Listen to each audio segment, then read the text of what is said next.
दो अल्फाज हैं, एक है मुक़द्दर का धनी और एक है किस्मत का सिकंदर।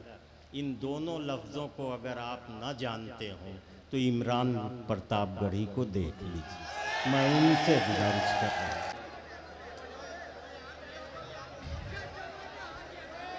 मैं शुरू करूं? आगे जो दोस्त खड़े हैं उनसे गुजारिश कर रहा हूं कि मुनासिब होकर बैठ जाएं। कल जो हालत थी मेरे सूबे की, इधर के भी दोस्तों से गुजारिश है कि थोड़ा सा जुड़े आप। कल जो हालत थी मेरे सूबे की,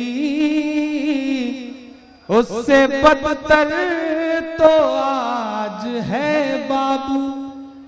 कल जो हालत थी मेरे सूबे की, उससे बदतर तो आज है बाबू। कल जो हालत थी मेरे सूबे की, उससे बदतर तो आज है बाबू। क्या यही राम राज है बाबू? क्या यही राम राज है बाबू? क्या यही राम राज है बाबू? एक बात हुई है, मैं उसे शेर तो नहीं कहूंगा लेकिन एक बात हुई है, और अगर आपको सच्ची लगे तो आपकी दुआएं मिलनी चाहिए। क्या यही राम राज है बाबू? क्या यही राम राज है बाबू?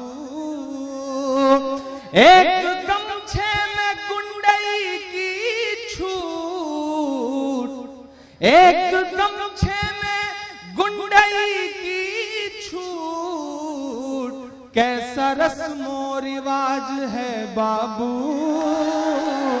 क्या यही राम राज है बाबू? क्या यही राम राज है बाबू?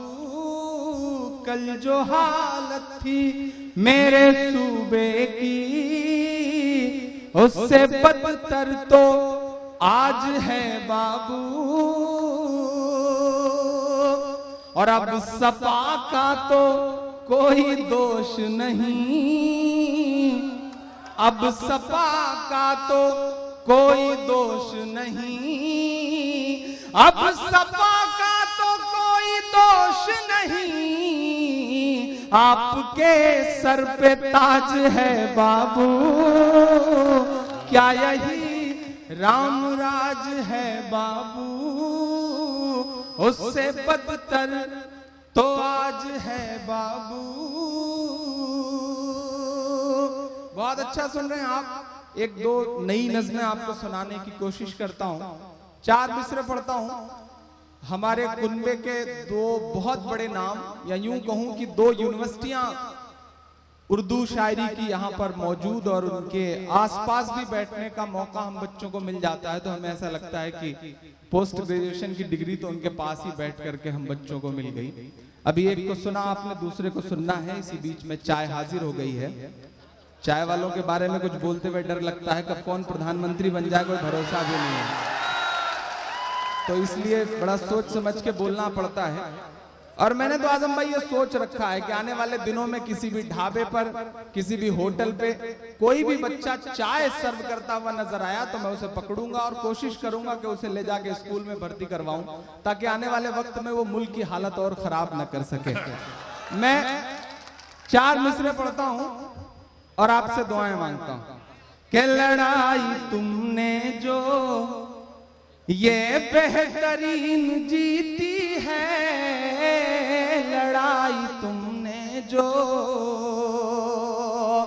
बहुत बड़ी शख्सियत है राहत साहब, उन्होंने अपने लहजे में बात कही शायरी के। हम ऐसे ही बदमाशी वाले लहजे में बात करते हैं, पढ़ते हैं, दुआएं मांगते हैं आपसे। कि लड़ाई तुमने जो ये बेहतरीन जीती है, लड़ाई तुमने जो, लड़ाई तुमने जो ये बेहतरीन जीती है, फरेब दे के सियासी जमीन जीती है, फरेब दे के। ये कहा जा रहा है कि मुशायरों का लहजा बदल गया है, चीजें बदल गई हैं, मायूसी है। नहीं दोस्तों, मायूसी कुफ्र है। डूबते हुए सूरज को देख करके लोग अपना दरवाजा बंद कर लेते हैं, डूबने से काम नहीं चलेगा। मैं पढ़ता हूँ, पूरी हिम्मत से पढ़ता हूँ, और आप साथ खड़े होंगे तो इंशाअल्लाह और हिम्मत के साथ पढ़ूंगा। मैं पढ़ता हूँ, दुआएं मांगता हूँ आपसे कि फरेब दे के सियासी जमीन जीती है, लड़ाई तुमने जो ये बेहतरीन जीती है। यही वो सच है जो मैं चीख करके बोले हूँ, यही वो सच है। जाए अगले मिसरे पे आपका शोर लखनऊ से दिल्ली तक। मैं पढ़ता हूँ साहब कि यही वो सच है जो मैं चीख करके बोले हूँ, यही वो सच है जो मैं चीख करके बोले हूँ। चुनाव तुम नहीं जीते मशीन जीती है, चुनाव तुम नहीं जीते मशीन जीती है। फरेब दे के, फरेब दे के सियासी जमीन जीती है। बहुत शुक्रिया, बहुत मोहब्बतें। एक बहुत छोटी सी नज़्म नई सी आपको सुनाता हूं, और इंशाअल्लाह उसके बाद हमें वसीम भाई जैसी बड़ी शख्सियत को सुनना है। थोड़ा सा आप सारे लोग थोड़ा सा जुड़ जाएं। मैं एक बड़ी संजीदा सी नज़्म सुनाना चाह रहा हूं, बड़ी दिल से निकली हुई, लेकिन उससे पहले थोड़ा सा आपको जोड़ने के लिए ऐसे ही एक छोटी सी बदमाशी भरी नज़्म। कभी ना होगी बंद अजान, कभी ना होगी बंद अजान। कोई भी एक आदमी रात में मुझे लगता है ओवर ड्रग्स लेता है, और सुबह के 4:30-5 बजे उसे पता नहीं क्या सोचता है। हालांकि उसके घर से बड़ी दूर तक सदाएं ऐसी आती नहीं, क्योंकि उसके पड़ोसियों ने ऐसा बताया, लेकिन वो एक ट्वीट करता है, फिर उसके बाद पूरे देश में एक बहस छिड़ जाती है। लेकिन उसके बाद जो तमाम वीडियोस आए, और मुझे खुशी है, और आज मैं इस मुशायरे में जब पहुंचा तो मुझे अच्छा लगा कि एक ऐसा मुशायरा जिसमें आजम साहब जैसी बड़ी शख्सियत मौजूद हो, महेंद्र अश्क साहब जैसी बड़ी शख्सियत मौजूद हो, और सामने कैमरे पर एक सरदार जी मौजूद हो। मेरा ख्याल है कि असली हिंदुस्तान यही तो है। इसी हिंदुस्तान को नहीं देखना चाहते वो, इसी हिंदुस्तान से डर लगता है उन्हें। शायद इसीलिए इस तरह की नफरतों की बातें आपको सुनाई पड़ती हैं। मैं पढ़ता हूं साहब। कभी ना होगी बंद अजान, कभी ना होगी बंद अजान, कभी ना होगी बंद अजान, कभी ना होगी बंद अजान। आरती और अजान से मिलकर, आरती और अजान से मिलकर बने हैं हिंदुस्तान। कभी ना होगी बंद अजान, कभी ना बहुत अच्छे भाई, वाह वाह वाह। कभी ना होगी बंद अजान, कभी ना होगी बंद अजान। आरती और अजान से मिलकर बने हैं हिंदुस्तान। कभी ना होगी बंद अजान, कभी ना होगी बंद अजान। लम्हे भर की अजान लगे है तुझको गुंडागर्दी। अगला मिसरा आप सबने मेरा ख्याल है उसे महसूस किया होगा। मैं पढ़ता हूं साहब कि लम्हे भर की अज़ां लगे है तुझको गुंडागर्दी, लम्हे भर की अज़ां लगे है तुझको गुंडागर्दी। हमने तेरे गाने घंटों झेले हैं बेदर्दी, हमने तेरे गाने घंटों झेले हैं बेदर्दी। गायक बाबू नाम नहीं लूंगा, नहीं आप जान जाएंगे कि मैं सोनू निगम की बात कर रहा हूं। मैं पढ़ता हूं कि लम्हे भर की अज़ां लगे है तुझको गुंडागर्दी, हमने तेरे गाने घंटों झेले हैं बेदर्दी। गायक बाबू, गायक बाबू बेहद नालायक है तेरा बयान, कभी ना होगी बंद अज़ान, कभी ना।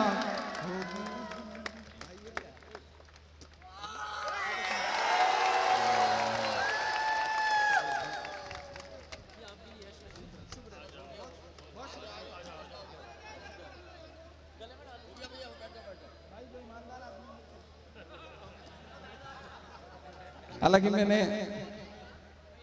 राष्ट्रीय सहारा के जो यहाँ के मेरा ख्याल है ब्यूरो चीफ है या सदर साहब हैं, उनके हाथ में दिया है। पत्रकार के हाथ में इतना सारा पैसा थमा देना, उसके बाद तो मेरा ख्याल है कि कल हेडिंग छपनी ही चाहिए।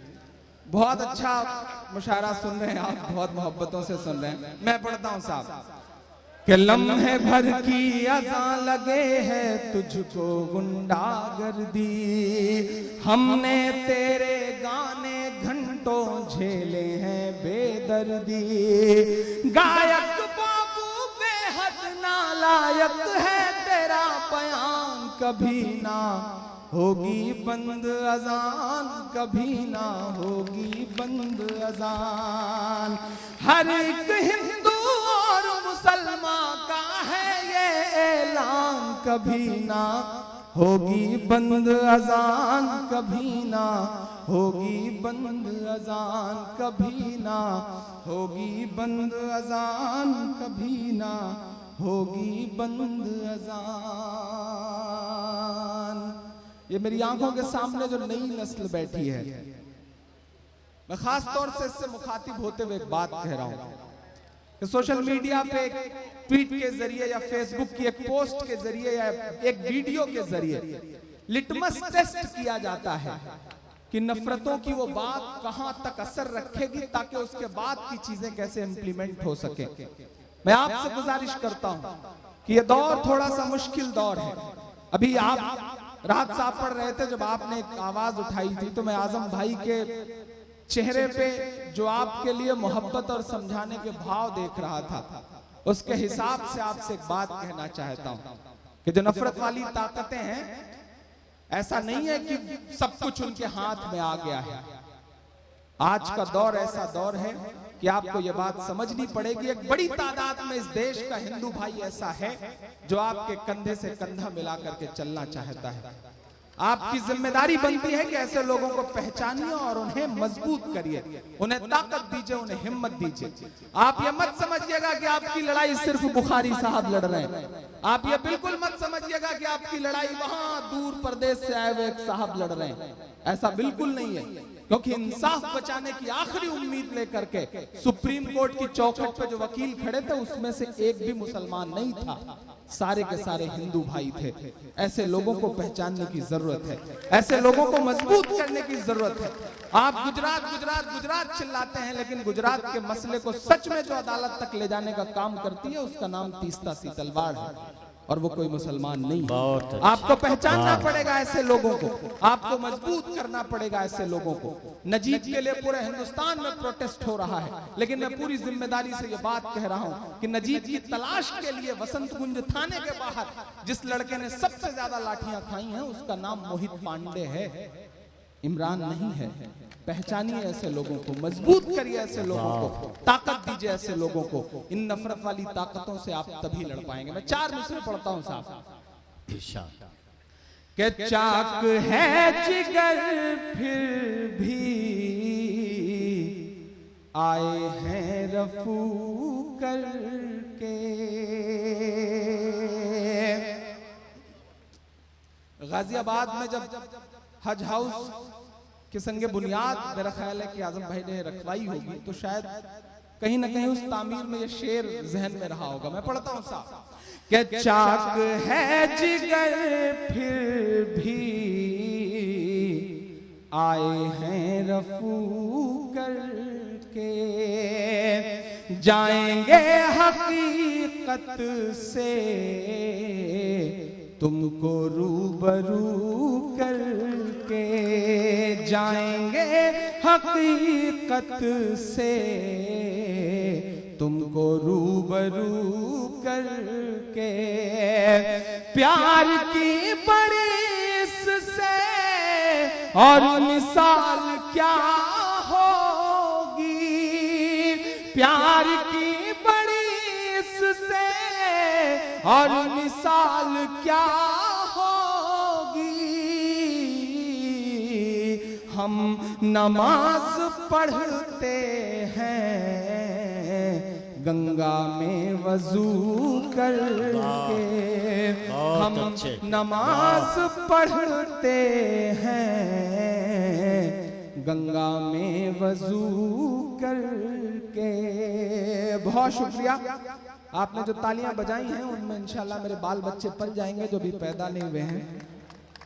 और चेयरमैन साहब ऐसे ही रात रात भर मुशायरा कराएंगे तो होंगे भी नहीं, इसकी गारंटी के साथ अगले 4 मिसरे और पढ़ता हूँ। बस थोड़ा सा आपकी और शिरकत हो, आपकी थोड़ी और दाद मिले, क्योंकि आपकी दाद, आपकी तालियां हमारे लिए वैसे ही हैं जैसे अमर सिंह के लिए जया प्रदा। तो थोड़ा सा ठीक ठाक ढंग से बजेंगी तो अच्छा रहेगा, इंशाल्लाह मैं और अच्छा सुना सकूंगा। मैं 4 मिसरे पढ़ता हूँ साहब। एक ऐसा दौर है जब हमारे देश का प्रधानमंत्री तमाम प्रोटोकॉल तोड़ करके एयरपोर्ट पर खड़ा होकर के बांग्लादेश की प्रधानमंत्री महोदया का इस्तकबाल करता है, लेकिन अपने घर से कुछ किलोमीटर दूर चूहे खाते हुए किसानों से मिलने के लिए उसके पास फुर्सत नहीं है साहब। मैं 4 मिसरे पढ़ता हूं कि और कितना हमें बर्बाद करोगे साहिब। जरा सा इधर के भी दोस्त जुड़े साहब कि और कितना हमें बर्बाद करोगे साहिब। क्या सितम और नयाई जा करोगे साहिब। क्या सितम और नयाई जा करोगे साहिब। खुद के औलाद नहीं है तो बताओ इतना, कितनी माँ को बे औलाद करोगे साहिब, करोगे साहिब। माइक वाले भाई साहब जहां भी हो थोड़ा सा एडजस्ट कर दें, बड़ा ये तो बिल्कुल वैसे ही गला पकड़ रहा है जैसे राम नाइक साहब गला पकड़ते हैं, तो थोड़ा सा इसको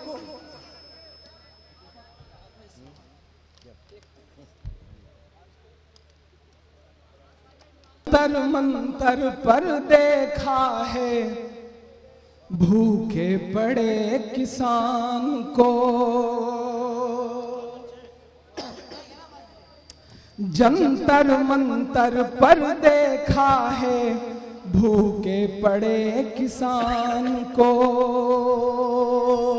तमाम देश के टीवी चैनलों पर एक बहस छिड़ी है कि गरीबी मिटा दी जाएगी। शिवम अंबर ने कभी एक शेर कहा कि गरीबी को मिटा देने की बातें सिर्फ बातें हैं, गरीबी को मिटा देने की बातें सिर्फ बातें हैं। जो खुद दौलत के भूखे हैं गरीबी क्या मिटाएंगे। गरीबों का लहू तो आपकी कारों का डीजल है, गरीबी मिट गई तो आप क्या रिक्शा चलाएंगे। गरीबी मिट गई तो आप क्या रिक्शा चलाएंगे। मैं नज़्म पढ़ता हूं साहब कि जंतर मंतर पर देखा है भूखे पड़े किसान को। जंतर मंतर पर देखा है भूखे पड़े किसान को। नींद भला कैसे आती है मेरे हिंदुस्तान को। जंतर मंतर पर देखा है भूखे पड़े किसान को।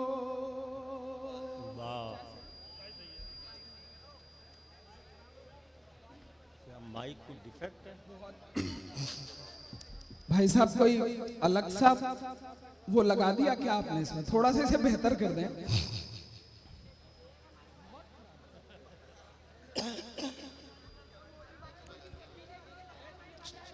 थोड़ा सा बेहतर करें। मेरा ख्याल है रिकॉर्डिंग जो कर रहे हैं ये बंद कर दें। पहली बार ऐसा यकीनन इस दौर में हर तरह से आवाज बंद करने की कोशिश की जा रही है। देखा है भूखे पड़े किसान को जंतर मंतर पर, देखा है भूखे पड़े किसान को नींद भला कैसे आती है मेरे हिंदुस्तान को, जंतर मंतर पर देखा है भूखे पड़े किसान को। माइक खराब है लेकिन मेरा हौसला खराब नहीं है। आप जुड़ जाएं, आप जुड़ जाएं तो इंशाल्लाह इसी गले के साथ इसी माइक पे पढ़ के दिखाऊंगा। ये मुश्किल दौर है, आवाजें दबाने की कोशिश है, आवाजें बंद करने की कोशिश है, लेकिन मुझको जालिम का तरफदार नहीं लिख सकते, मुझको जालिम का तरफदार नहीं लिख सकते, कम से कम वो मुझे लाचार नहीं लिख सकते। जहां हथेली पे लिए बोल रहा हूं जो सच, उसको इस देश के अखबार नहीं लिख सकते, उसको इस देश के अखबार नहीं लिख सकते। मैं पढ़ता हूं, मैं हिम्मत करता हूं और आपसे दुआएं मांगता हूं कि जंतर मंतर पर देखा है भूखे पड़े किसान को नींद भला कैसे आती है मेरे हिंदुस्तान को, जंतर मंतर पर देखा है भूखे पड़े किसान को। के सत्ता पर काबिज किसान के सपनों के हत्यारे लोग, सत्ता पर काबिज किसान के सपनों के हत्यारे लोग, और खुदकुशी करने को मजबूर हैं कितने सारे लोग, और खुदकुशी करने को मजबूर हैं कितने सारे लोग। और मोदी जी तान दे रहे बांग्लादेश भूटान को, नींद भला कैसे आती है मेरे हिंदुस्तान को, नींद भला कैसे आती है मेरे हिंदुस्तान को। आपका जिस तरह साथ मिल रहा है इंशाल्लाह मेरा ख्याल है कि मैं 10 मिनट आपके पास हूं और कोशिश कर रहा हूं कि वो नई नज़्म आपको सुना सकूं जो मैं पढ़ना चाह रहा हूं, लेकिन उससे पहले मुझे हुक्म हुआ था शुरू से ही और मेरी भी ख्वाहिश थी कि मैं ये नज़्म पढूं। ये नज़्म पढ़ता हूं तो कई बार ऐसा हुआ है कि गला खराब रहा है, फिर भी गला वापस आ गया है, बेहतर हो गया है। मैं वो नज़्म सुनाता हूं जो मेरी पहचान का सबब है कि मिला हमेशा चाहत का पैगाम मदरसों से। जो दोस्त जहां खड़े हैं, अगर खड़े हैं तो खड़े रहें, लेकिन एक जगह खड़े रहें, बेहतर होगा। मैं पढ़ता हूं, थोड़ा सा आप जुड़ जाएं, क्योंकि मेरे बाद एक बहुत बड़ी शख्सियत को आपको सुनना है, वसीम साहब जैसी बड़ी शख्सियत को सुनना है। मैं पढ़ता हूं साहब कि मिला हमेशा चाहत का पैगाम मदरसों से, मत जोड़ो आतंकवाद का नाम मदरसों से, कोई इल्जाम मदरसों से, कोई इल्जाम मदरसों से। यहाँ कुराने पाक की हर लम्हा है तिलावत होती, यहाँ कुराने पाक की हर लम्हा है तिलावत होती, जर्रे जर्रे में हमदर्दी और मोहब्बत होती, और मोहब्बत होती। कभी नहीं हो सकता कत्ले आम मदरसों से, मत जोड़ो आतंकवाद का नाम मदरसों से, कोई इल्जाम मदरसों से। मैं बिजनौर में खड़ा हूं, पिछले 2-3 दिनों से सोशल मीडिया से लेकर के मीडिया तक एक बात लगातार फ्लैश होती रही कि इतने बच्चे उठाए गए, इतने बच्चों को पकड़ा गया। जब पकड़ा गया तो इतनी बड़ी सी हेडिंग छपी, लेकिन जब छोड़ा गया तो कहीं खबर सही से नजर तक नहीं आई। ये कहीं ना कहीं जो मीडिया का दोगलापन है, इसे समझना पड़ेगा। न बांग्लादेश वाले हैं न पाकिस्तान वाले हैं, वतन से प्यार है ईमान। न बांग्लादेश वाले हैं और ना ही चीन वाले हैं, वतन से प्यार है ईमान, हम उस दीन वाले हैं। हमारे तार को मत जोड़िए यासीन भटकल से। हम ऐसे लोग हैं जो सूरह यासीन वाले हैं, हम ऐसे लोग हैं जो सूरह यासीन वाले हैं। मैं बहुत जिम्मेदार जगह खड़ा हूं, बड़ी जिम्मेदार शख्सियतें यहाँ पे बैठी हैं। अगर 2 मिनट के लिए मुझे आखिर में मन दें तो मैं एक नज्म अपने दिल की पढ़ लूं, इस खराब गले के बावजूद। एक बार ताली बजा करके मुझे हुक्म दें तो मैं आपसे दिल से जुड़ी हुई एक नज्म सुनाना चाहता। इधर के दोस्तों का खास ध्यान चाह रहा हूं। मेरा दोस्त है तनवीर, उसने एक शेर कहा कि न साजिश थी न कोई जंग का ऐलान लिखा था, बुझी आंखों में एक मासूम सा अरमान लिखा था, जिसे आतंकवादी कह के गोली मार दी तुमने, उसी मजदूर के सीने पे हिंदुस्तान लिखा था, उसी मजदूर के सीने पे हिंदुस्तान लिखा था। आजम भाई, कभी कभी सोचता हूं कि इस तरह के मरहले जब हमारे साथ पेश आते हैं, मेरा ख्याल है बिजनौर के धामपुर के आसपास का कहीं का वो बच्चा था नासिर, जो एक साधु की गवाही से, एक साधु बाबा जो ऋषिकेश थे उनकी गवाही से 11 साल बाद बरी होता है। कभी कभी सोचता हूं कि इन 11 साल को कौन लौटा सकता है।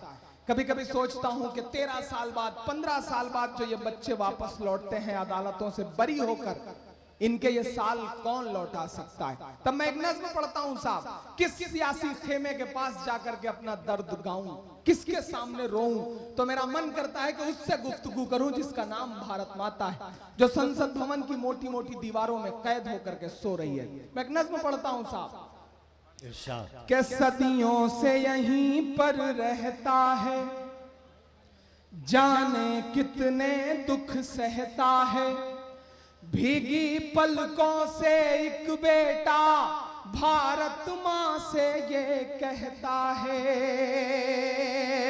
जुड़िएगा इंशाल्लाह, बिल्कुल वही सब सुना के जाऊंगा जिसकी उम्मीद लेकर के आप आए रहे होंगे। अल्हम्दुलिल्लाह चीजें बेहतर हो रही। मैं पढ़ता हूं साहब कि सदियों से यहीं पर रहता है, जाने कितने दुख सहता है, भीगी पलकों से एक बेटा भारत माँ से ये कहता है, पुरखे हम सब के गोद में तेरी खाक ओढ़ कर लेटे हैं माँ, हम भी तेरे बेटे हैं माँ, हम भी तेरे बेटे हैं माँ, हम भी तेरे बेटे हैं माँ, हम भी तेरे बेटे हैं।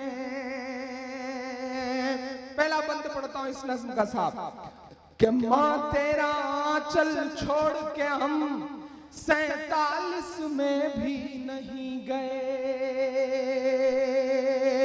सदाएं दी जा रही थी उधर से कि चले आओ ये मुल्क तुम्हारा है, लेकिन मौलाना आजाद साहब ने जब जामा मस्जिद के मिंबर पे खड़े होकर कहा कि कहां जा रहे हो, यहाँ तुम्हारे पुरखों की कब्रें हैं, ये मुल्क तुम्हारा है, तो हमारे कदम रुक गए। जो ये कहते हैं कि हिंदुस्तान छोड़ दो, टिकट ले लो, चले जाओ, उन्हें बता दिया जाए कि नहीं साहब, हम बाई डिफॉल्ट हिंदुस्तानी नहीं है, हम बाई चॉइस हिंदुस्तानी, हमने चुना है हिंदुस्तान को, हमारा 2 गुना हक है इस मुल्क पर। महशर अफरीदी ने क्या अच्छा शेर कहा कि जो चाहते हैं कि हिंदुस्तान छोड़ दें हम, बताओ भूत के डर से मकान छोड़ दें हम, बताओ भूत के डर से मकान छोड़ दें हम। तब मैं पढ़ता हूं साहब और दुआएं मांगता हूं आपसे कि माँ तेरा आंचल छोड़ के हम 47 में भी नहीं गए, माँ तेरा आंचल छोड़ के हम 47 में भी नहीं गए, जिन्ना की और सावरकर वाली साजिश में भी नहीं गए, जिन्ना की और सावरकर वाली साजिश में भी नहीं गए, लेकिन तुझको सहमे सहमे हालात नहीं दिखते हैं माँ, लेकिन तुझको सहमे सहमे हालात नहीं दिखते हैं माँ, जलते कश्मीर बम्बई और गुजरात नहीं दिखते हैं माँ, माँ जब जुबान खोले तो हम गद्दार लिख दिए जाते हैं, माँ जब जुबान खोले तो हम गद्दार लिख दिए जाते हैं, हर एक हादसे के हम जिम्मेदार लिख दिए जाते हैं। जब पड़ी जरूरत तब तब हमने, जब पड़ी जरूरत तब तब हमने सर पर कफन लपेटे हैं। माँ हम भी तेरे बेटे हैं, माँ हम भी तेरे बेटे हैं, माँ हम भी तेरे बेटे हैं, माँ हम भी तेरे बेटे हैं। मुबारकबाद देता हूँ आजम भाई कि इस वक्त में भी, इस आंधी के दौर में भी, इस तूफान में भी जिस तरह से आपने नफरत वाली ताकतों के खिलाफ हिम्मत के साथ अपने कदमों को जमाए रखा, उसके लिए खुसूसी तौर पे आपको मुबारकबाद। और बेटे अब्दुल्ला को सबसे कम उम्र का विधायक बनने के लिए खास तौर से मुबारकबाद। गया था मैं अब्दुल्ला के लिए, मेरा छोटे भाई की तरह है, वो दोस्त हैं, लेकिन पूरे उत्तर प्रदेश में तमाम सीटों पे लोगों के हारने का गम रहा।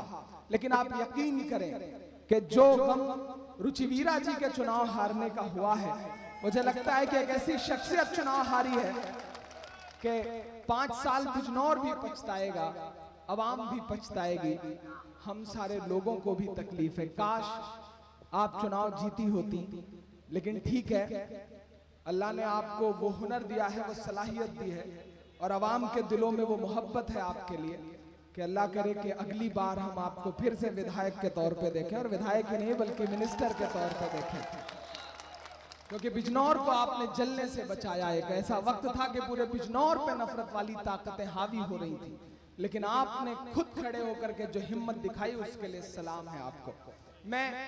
मैं वो नज़्म पूरी करना चाहता हूं जो मैं शुरू से आया था तो पढ़ना चाह रहा था, लेकिन उसके लिए बस थोड़ा सा आप सबकी शिरकत हो, थोड़ा सा आप सबकी दुआएं हो। मैं पढ़ता हूं साहब कि दायरे में सिमट के आया है। मेरा ख्याल है कि मेरी बात हुई थी मौजम भाई से, जब इन्होंने बताया कि आजम भाई आ रहे हैं तो मुझे हैरत भी हुई, क्योंकि कोई प्रोग्राम पहले से प्लान नहीं था, लेकिन वो आए क्योंकि नजीबाबाद से बिजनौर से उन्हें बहुत लगाव है। मैं पढ़ता हूँ ये शेर, अगर सच्चा लगे तो सुन के बताना कि दायरे में सिमट के आया है, हर रवायत से हट के आया है, आँखियों को जरा खबर कर दो, महसूस करिएगा, और सच्चा लगे शेर तो अब तक की सबसे बड़ी दाद मांगता हूं आपसे कि आँखियों को जरा खबर कर दो, शेर वापस पलट के आया है, शेर वापस पलट के आया है। बहुत शुक्रिया भाई। इसी को पहनाने के बाद तो मेरी आवाज चली गई थी, कोई जादू वादू था क्या? अच्छा मैं पढ़ देता। बहुत शुक्रिया हजरत, बहुत शुक्रिया। आज तो मेरा ख्याल है कि काफी कमाई इसी से हो जाएगी। नहीं, सारे नए हैं और ये बड़े शरीफ लोग हैं। ये नजीबाबाद और बिजनौर के आसपास के लोग हैं, बिल्कुल नई ताजी, और मेरा ख्याल है कि असली वाली भी हैं, ऐसा लग रहा है मुझे। मैं नज्म सुनाता हूं आपको साहब, जिस नज्म को खास तौर से सुनाने के लिए यहां आपके बीच हाजिर हुआ। पिछले 6 महीने के आसपास का वक्त गुजर चुका है। एक बच्चा गायब है, दिल्ली की एक प्रोमिनेंट यूनिवर्सिटी से एक बच्चा गायब है। नजीब की नज्म आप सारे लोग मेरा ख्याल है सुनना चाहते हैं, मैं सुना दूं अगर आप लोग हुक्म दें। तमाम मेरी माएं बहनें भी यहां बैठी हैं। बहुत सारे दोस्तों के फेसबुक पे मैसेजेस थे कि इमरान भाई नजीब वाली नज्म जरूर सुनाइएगा। दोस्तों से गुजारिश है कि थोड़ा सा पीछे के लोगों को देखने दें आप सारे लोग, या तो बैठ जाएं, जहां है कोई अच्छा सा पड़ोस देख करके बैठ जाएं, और जब मर्दों के बीच में बैठना है तो चॉइस क्या करनी, कहीं भी बैठ जाएं, बस बैठ जाएं, लेकिन आपसे गुजारिश करता हूं। अच्छा, ये आजम भाई, ये नई नस्ल के जो बच्चे हैं, इनकी आदतें इतनी खराब हो चुकी हैं कि ये जल्दी अपनी आदतें छोड़ना नहीं चाहते, और खास तौर से इस इलाके का नौजवान। वो एक नया लड़का नजीबाबाद का बस कंडक्टर भर्ती हो गया, बस में भर्ती हो गया, फिर कुछ दिन बाद उसकी शादी हुई, तो शादी के बाद सुहाग की सेज पे बीबी से बैठ के बोला कि बहन जी जरा और सर को 2 सवारियां और बैठेंगी। तो ये जल्दी आदतें इन बच्चों की जाती नहीं। वो एक नजीबाबाद के पास का एक पुजारी था, उसको एक बड़ी खूबसूरत सी लड़की से प्यार हो गया। तो एक दिन बंदे ने डरते डरते आहिस्ता से उस लड़की के कंधे पे हाथ रख के धीरे से कहा, आई लव यू। लड़की ने कहा, जोर से बोलो। उसने कहा, जय माता दी। तो ये जो आदत है साहब, वो जल्दी जाती नहीं है इंसान की। लेकिन मैं कोशिश करता हूं कि आप सारे लोग जुड़ सकें और आपको बेहतर कुछ सुना सकूं। आज बड़ा खूबसूरत मुशायरा चेयरमैन साहब ने यहाँ पे करवाया है। आज यहाँ मुशायरा है, पिछले दिनों एक मुशायरा चंबल में डाकुओं ने करवाया, बड़ा जबरदस्त मुशायरा। सारी रात सामने बैठ करके डाकुओं ने दाद दी। लोग जितने शायर थे वो खुश की जो दुनिया को लूटते हैं वो इतनी दाद दे रहे हैं, कमाल है। सुबह जब पेमेंट का नंबर आया तो डाकुओं ने जितना कहा था उसका 2 गुना दिया, जैसी कि आज भी उम्मीद की जा रही है। जितना कहा था उसका 2 गुना दिया। सारे शायर बहुत खुश की कमाल है, मतलब जो लूटते हैं वो दे रहे हैं, 2 गुना दे रहे हैं। चंबल की सरहद के बाहर सारे शायरों को डाकुओं ने लाके छोड़ दिया। सारे शायर बहुत खुश होके जा रहे थे कि फिर डाकू पलट के आए। जो दिया था और जो पहले से पास में था सारा का सारा लूट लिया। तो शायर बड़े मायूस हो गए। उन्होंने डाकुओं से कहा, भाई ये क्या बात हुई, जब लेना ही था तो हमें दिया क्यों? तो डाकुओं ने कहा, देखिए भाई, वो हमारी मेहमान नवाजी थी, ये हमारी आदत है, हमारा काम है, ये तो हमें करना ही पड़ता है। तो ये जिसकी जो आदत है, अगर खड़े रहने की आदत है तो वो चुनाव में नहीं खड़े रहेंगे, फिर भी खड़े ही रहेंगे। हालांकि अल्लाह ने खड़े रहने के लिए पैर दिया है तो बैठने के लिए भी कुछ दिया है, अगर उसका भी आप इस्तेमाल करेंगे तो अच्छा रहेगा। लेकिन आप खड़े रहेंगे तो कोई कुछ कर नहीं सकता। मैं एक नज़्म आपको सुनाना चाहता हूं, आप बहुत अच्छा सुन रहे हैं, बैठ जाएं अगर मुनासिब लगे, क्योंकि ये सारा माहौल में एक ऐसी शख्सियत को बुलाने के लिए बना रहा हूं। जी शुक्रिया, बहुत शुक्रिया, मोहब्बत है। मैं नज़्म सुनाता हूं साहब। सुना था कि बेहद सुनहरी है दिल्ली, समंदर सी खामोश गहरी है दिल्ली। अब कोई दोस्त माला नहीं पहनाएगा, अब एक नज़्म सुना लेने दीजिए। एक बच्चा पिछले तकरीबन 6 महीने से गायब, आपके पड़ोस का बदायूं का एक बच्चा, जेएनयू में, जामिया में, अलीगढ़ में, तीनों जगह एंट्रेंस पास करता है लेकिन एडमिशन लेता है जेएनयू में। वहां एबीवीपी के कुछ लड़के उसे पीटते हुए कहते हैं कि इसे 72 हूरों के पास भेज दिया जाए। तब से बच्चा गायब है। उसकी माँ कभी संसद भवन के सामने, कभी जंतर मंतर के सामने अपने पैर पटकती हुई चीख चीख करके कह रही है कि मुझे मेरा बेटा वापस कर दो, मुझे मेरा लाल वापस कर दो। मैं पढ़ता हूं साहब नज़्म कि सुना था कि बेहद सुनहरी है दिल्ली, समंदर सी खामोश गहरी है दिल्ली, मगर एक माँ की सदा सुन न पाए तो लगता है गूंगी है, बहरी है दिल्ली।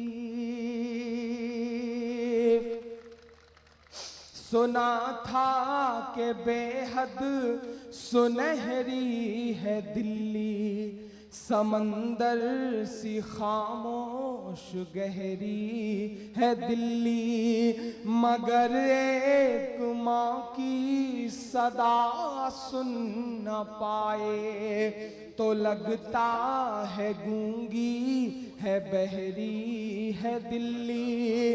वो आँखों में अश्कों का दरिया समेटे, वो उम्मीद का एक नजरिया समेटे, वो आँखों में अश्कों का दरिया समेटे, वो उम्मीद का एक नजरिया समेटे।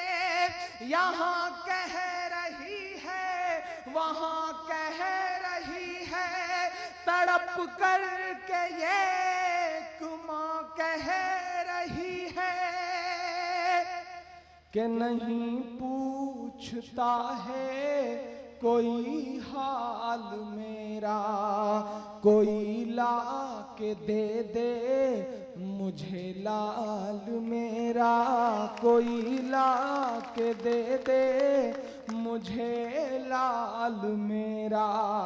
कोई ला के दे दे मुझे लाल मेरा। तीन तलाक पे बहस छिड़ी हुई है, बुर्के पे बहस छिड़ी हुई है। बुर्के के अंदर से मुस्लिम औरतों की परेशानियां देख लेने वाले हमारे देश के हुक्मरान जंतर मंतर पर बैठे हुए किसानों को पेशाब पीते हुए नहीं देख पा रहे हैं साहब। कैसा मुल्क बनाया जा रहा है। तीन तलाक पर कहते हैं कि हम मुस्लिम बहनों को उनका हक दिलाना चाहते हैं। कभी कभी लगता है कि 7 RCR के बाहर जाऊं, चीख चीख करके उनसे कहूं कि आदरणीय नरेंद्र दामोदर मोदी साहब, अगर सच में आप मुस्लिम बहनों को उनका हक दिलाना चाहते हैं तो मान लीजिए नजीब की अम्मी को अपनी बहन और वापस ला दीजिए अपने भांजे को, तब तो जानो कि आप सच में दिलाना चाहते हैं हक, वरना ये ख्याली बातें तो बातें हैं साहब। मैं पढ़ता हूं, ये बंद अगर लगे कि उस मां के एहसास तक पहुंच सका हूं तो दुआएं दीजिएगा। कोई ला के दे दे मुझे लाल मेरा, कोई ला के दे दे मुझे लाल मेरा, उसे लेके वापस चली जाऊंगी मैं, पलट कर कभी फिर नहीं आऊंगी मैं। पूरे 6 महीने का इंतजार, एक माँ को यही नहीं पता कि बच्चा जिंदा है या मर गया।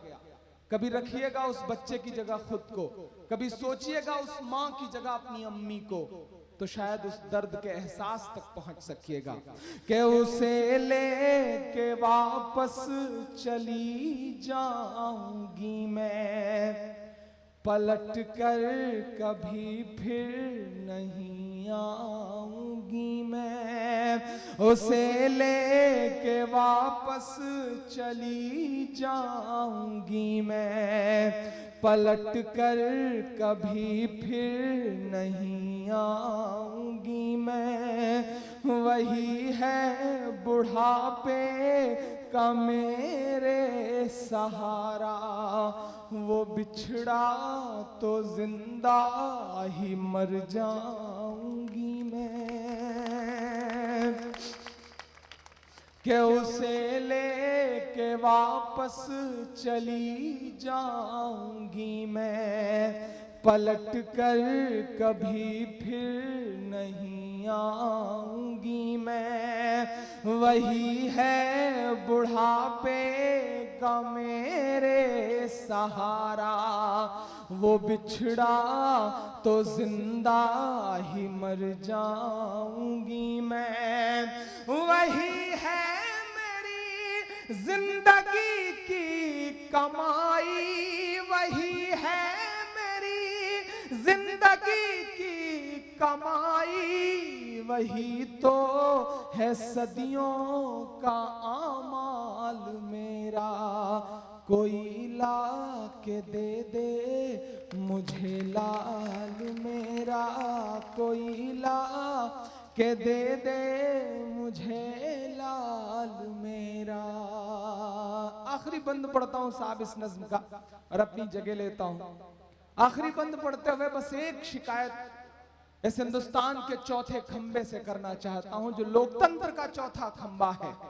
इंडिया टीवी ने जिस तरह से आजम भाई के खिलाफ एक मुहिम चला करके खबरें दिखाई, उससे पता चलता है कि पत्रकारिता अपने सबसे बुरे दौर से गुजर रही है, सबसे बुरे दौर से गुजर रही है। दलाली की अगर सच में कोई परिभाषा होगी तो बस आगे पत्रकारिता लिख दीजिए, पर्यायवाची लिखने की जरूरत नहीं पड़ेगी साहब। अपने एसी कमरे में बैठ करके, न्यूज रूम में बैठ करके नाग और नागिन की खबरों को दिखा करके पत्रकारिता की बड़ी बड़ी बातें करने वाले ये जो न्यूज एंकर हैं, इन्हें अपने कमरे से 4 किलोमीटर दूर जंतर मंतर पर, इंडिया गेट के सामने राजपथ पर सिसकती हुई रोती हुई एक मां के आंसू नजर नहीं आते। क्यों? क्योंकि उस गायब बच्चे का नाम नजीब है। उस मां को आपने मुसलमान मान लिया। मां के आंसुओं का तो कोई मजहब नहीं होता साहब, मां के आंसुओं की तो कोई जात नहीं होती, मां के आंसू तो आंसू होते हैं। मैं आखिरी बंद पढ़ता हूं, मेरा गुस्सा अगर जायज लगे तो मेरे साथ खड़े होइएगा।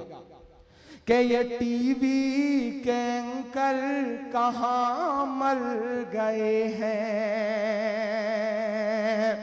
अगले तालियां बजा के रखिए, अगले मिसरे पे आपको पहुंचाना है दिल्ली के तमाम अपने ऐसी कमरे में सोए हुए लोगों की नींद में खलल डालने के लिए। मैं पढ़ता हूं कि ये टीवी के एंकर कहां मर गए हैं, ये गांधी के बंदर कहां मर गए हैं। शामिल हो पीछे तक सारे लोग। बहुत मुश्किल के साथ ये चीजें कहनी है, बहुत बुरे वक्त में ये चीजें आपको सुनानी है, लेकिन सुनाया जाएगा। लबों पर हम सजा कर आयते कुरान निकले हैं, वतन पर मरने मिटने का लिए अरमान निकले हैं। जमाना अगर तुला है जान लेने पर तो क्या डरना, हथेली पर सजाकर हम भी अपनी जान निकले हैं। हथेली पर सजाकर हम भी अपनी जान निकले हैं। सुरक्षा वापस दी जा रही है। आजम भाई, ये हजारों लोग आपको पलकों पे बिठाए रखते हैं, इनकी सुरक्षा से क्या होता है? मोहब्बत कौन करता है, सियासत कौन करता है? मुझे मालूम है मेरी हिफाजत कौन करता है, मुझे मालूम है मेरी हिफाजत कौन करता है। और हम ही ने लाज रखी है बुजुर्गों की यहाँ, वरना सलाम है आपको। उस एक यूनिवर्सिटी के लिए सलाम है आपको जो आपने बना दिया है। आने वाली नस्लें याद करेंगी। आज से 50 साल बाद जब रामपुर के आसपास से कोई शख्स गुजरेगा तो वो ये कहेगा कि पिछली सदी में कोई एक शख्स हुआ था जिसने सर सैयद अहमद खां की विरासत को आगे बढ़ाया है। मैं इसलिए भी सलाम करता हूं।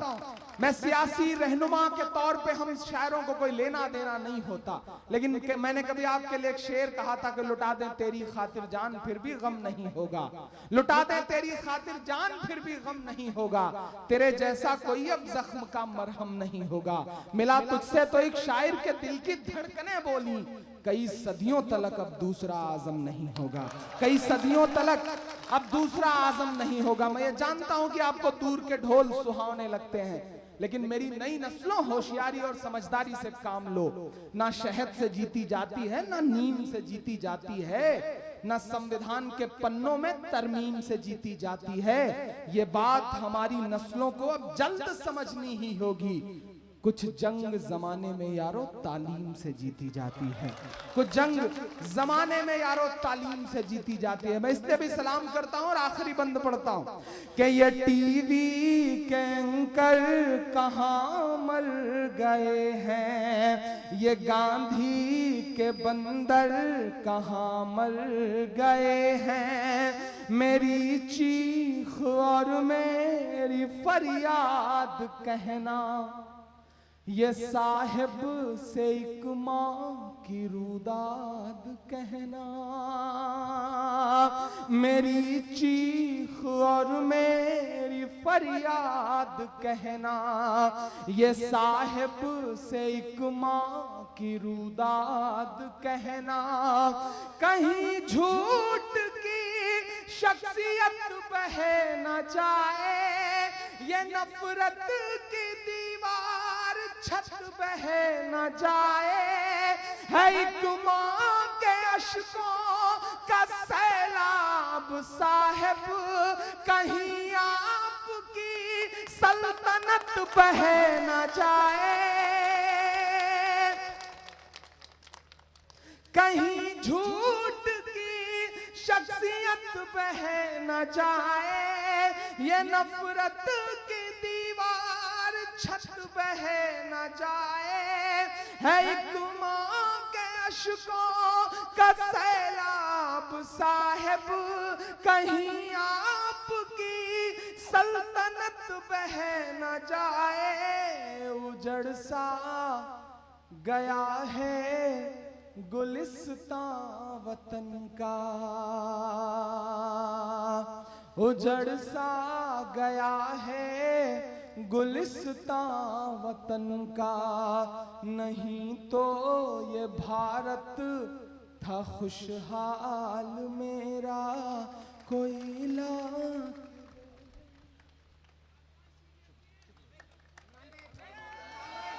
जुगनुओं के लिए,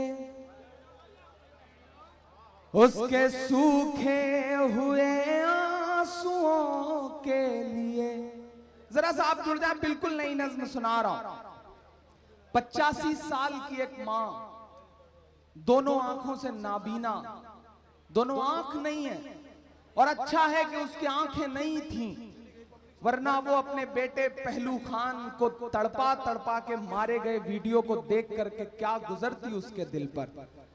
मैं उस मां के नाम एक नज्म पढ़ना चाहता हूं, अगर आप थोड़ी देर के लिए जुड़ जाएं। पहलू खान, जो अलवर का जो पूरा मसला है आप सबकी आंखों के सामने मैं पढ़ता हूं साहब।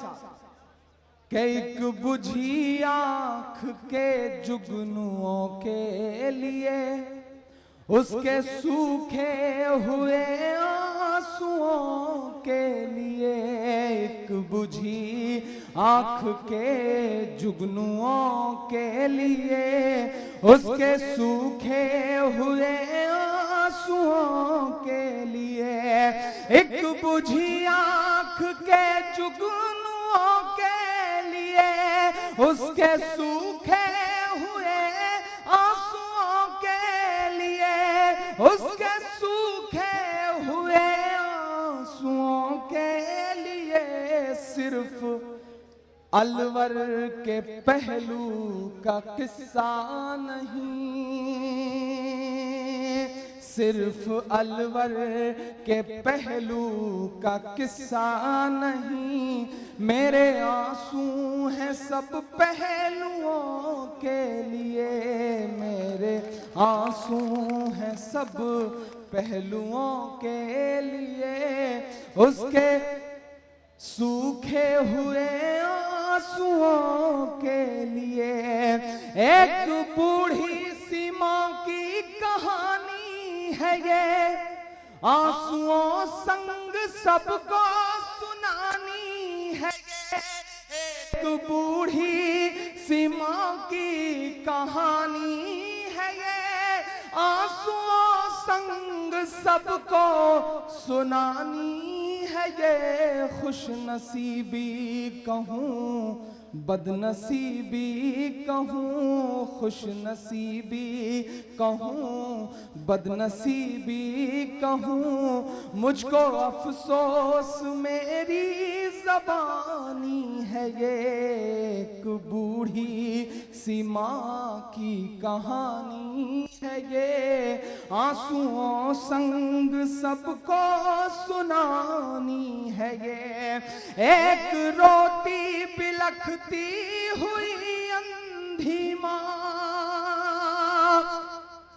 शिरकत हो आप सारे लोगों को, एक रोती बिलखती हुई अंधी माँ, इस बुढ़ापे में उसका सहारा गया, उसकी मजलूमियत ही खता बन गई, उसकी मजलूमियत ही खता बन गई, गाय के नाम पर उसको मारा गया, गाय के नाम पर उसको मारा गया, एक बूढ़ी सी माँ का सहारा गया। आखिरी बंद पढ़ता हूं इस नज़्म का साथ। मैं भी इस मुल्क का आम इंसान हूँ, मैं भी इस मुल्क का आम इंसान हूँ, मैं भी इस मुल्क का आम इंसान हूँ, मुफलिसी और गरीबी से हैरान हूँ आपके, मेरी मजलूमियत ही खता है मेरी, मेरी बस एक खता है मुसलमान हूँ, कि गाय माता के जयकार करते हुए,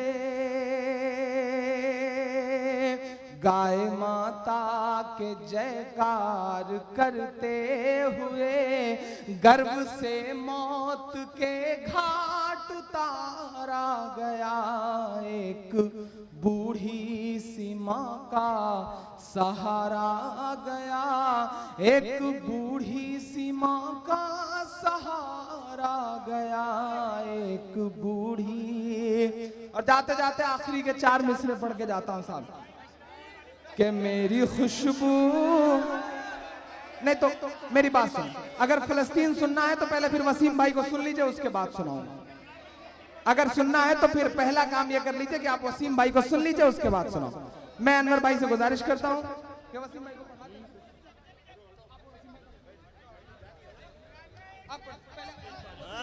जान बनाया है आपने।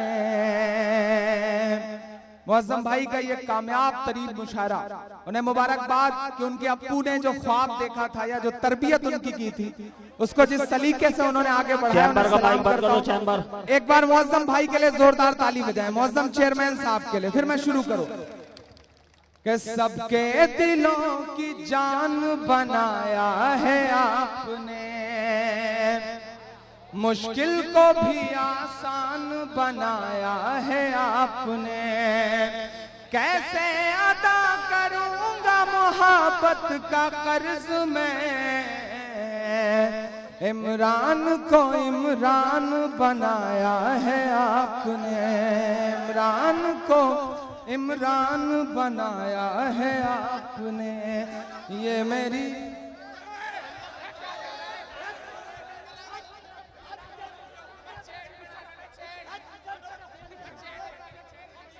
ये मेरी कौम के रहनुमा भी सुने, मेरी उजड़ी हुई दास्तां भी सुने, मेरी उजड़ी हुई दास्तां भी सुने। जो मुझे मुल्क तक मानते ही नहीं, जो मुझे तक मानते ही नहीं, सारी दुनिया के वो हुक्मरां भी सुने। सिर्फ लाशें ही लाशें मेरी गोद में। आप ये बताएं, वो माइक बंद कर दिया गया मेरा। आप ये बताएं कि कौन सा मैसेज आप देना चाहते हैं? नजीबाबाद वालों, आप लोग कौन सा मैसेज देना? आप रहनुमा भी सुने, मेरी उजड़ी हुई दास्तां भी सुने। सिर्फ लाशें ही लाशें मेरी गोद में, सिर्फ लाशें ही लाशें मेरी गोद में। कोई पूछे मैं क्यों इतना गमगीन हूँ, मैं फलस्तीन हूँ, मैं फलस्तीन हूँ, मैं फलस्तीन हूँ, मैं फलस्तीन हूँ। पहला बंद पढ़ता हूँ साहब। के आए थे एक दिन मेरे घर आए थे, दुश्मनों को भी तन्हा नजर आए थे, दुश्मनों को भी तन्हा नजर आए थे। ऊंट पर अपना खादिम बिठाए हुए, ऊंट पर अपना खादिम बिठाए हुए, मेरी इस सरजमी पर उमर आए थे, मेरी इस सरजमी पर उमर आए थे। जिसकी परवाज है आसमानों तलक, जिसकी परवाज है आसमानों तलक, जख्मी जख्मी मैं वो एक शाहीन हूँ, मैं फलस्तीन हूँ, मैं फलस्तीन हूँ, मैं फलस्तीन हूँ, मैं फलस्तीन हूँ। मैं अपनी नई नस्लों से बात करना चाह रहा हूँ।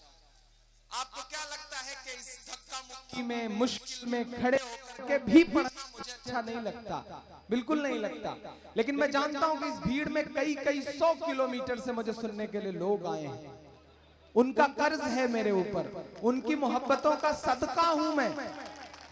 इसलिए मुझे लगता है कि पसीने के बीच में भी, धक्का मुक्की के बीच में भी, सेल्फी लेने की होड़ के बीच में भी मुझे लगता है कि मुझे सुनाना चाहिए। इसलिए शायद खड़ा होकर के सुनाता हूं। मैं आपकी मोहब्बतों को पुकारता हूं तो आपकी भी मोहब्बतें मुझे उसी तरह मिलनी चाहिए। देखिए, एक मुशायरा कराना बेटी की शादी करने से ज्यादा मुश्किल। हाँ, मैं पढ़ दूंगा। अब तो आप ही बचे हैं, मैं बचा हूं, तो जितनी देर चाहेंगे। आपने वसीम भाई को नाराज करके वापस भेज ही दिया। मैं चलिए, अल्लाह का करम है। मैं बहुत डरा सा था इस बात को लेकर के, मुझे ऐसा लग रहा था कि मेरी वजह से ऐसा हो गया। अब मैं ये नज़्म, मेरा ख्याल है कि इसका आखिरी बंद पढ़ के उन्हें बुला रहा हूं, उसके बाद आप सारे लोग खड़े रहें, इंशाल्लाह सुनाऊंगा आखिर में। मैं फलस्तीन हूं, मैं फलस्तीन हूं कि ना ही रोएंगे और ना ही मुस्काएंगे, सिर्फ नगमे शहादत के ही गाएंगे। अपना बैतुल मुक़द्दस बचाने को तो,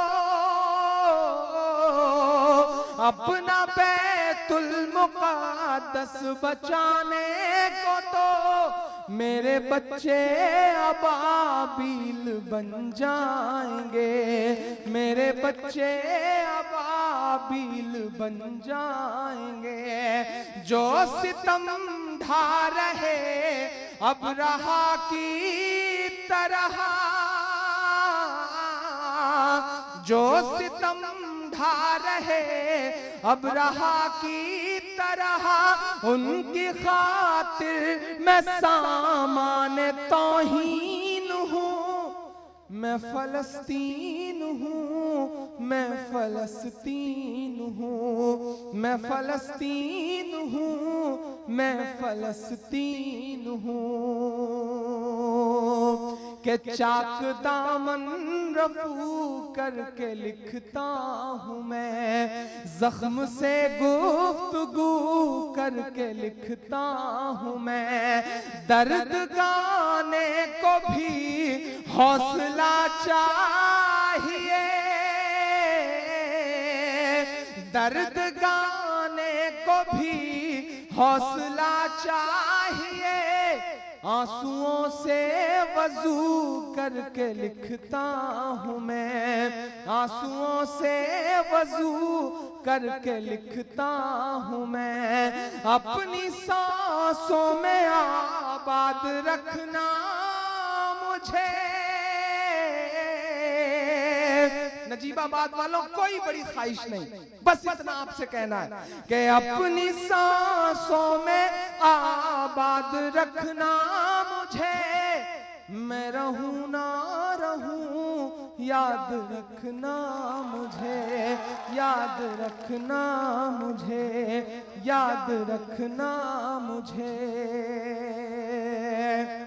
आज से तकरीबन 10-11 साल पहले की बात है। मैं बहुत छोटा सा हुआ करता था, मेरे प्रतापगढ़ में मुशायरा था। मेरे अब्बू ने कहा मुशायरा सुनने चलोगे? मैंने कहा जी ले चलें। मेरी उंगली पकड़ करके वो मुझे मुशायरा सुनने ले गए। मैं बच्चा सा था, शायरी बहुत समझ में नहीं आती थी, थोड़ी देर बाद बोर होने लगा तो उन्होंने कहा बैठो, डाइस पे वसीम बरेलवी साहब बैठे हैं, उन्हें सुनना अपने आप में सदियों का सफर करने के बराबर होता है।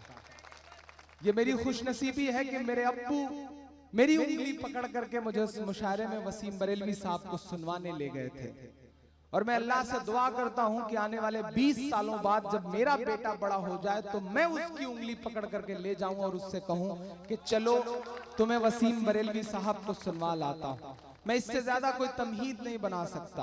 आप सारे जो नए लड़के यहाँ खड़े हैं, आप पे पूरी रात ये इल्जाम रहा है कि आपने मुशायरे को अपनी मर्जी से सुना है।